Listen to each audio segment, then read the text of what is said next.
Apektado na ng giyera sa Middle East ang transportasyon ng mga gamot sa Pilipinas ayon sa Pharmaceutical and Healthcare Association of the Philippines. Sabi ni PHAP President Dr. Diana Edralin sa panayam ng unang balita sa unang hirit, mula nang magkaroon ng air assault sa gitnang silangan ay agad daw gumawa ng alternative route para sa delivery ng mga gamot.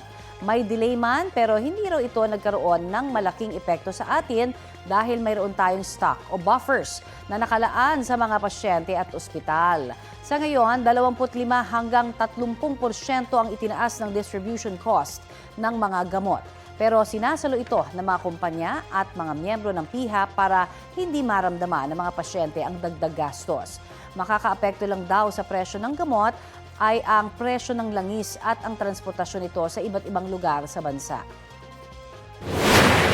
Definitely, nagkaroon na ho ng impact sa presyo dahil nagtumaas po ang jet fuel prices. Pero currently, ang sumasalo po nito ay ang aming mga kumpanya, ang mga miyembro po ng Pharmaceutical and Healthcare Association of the Opo. Philippines. Ito po yung aming ambag, no, na Opo. para hindi po maramdaman ng mga pasyente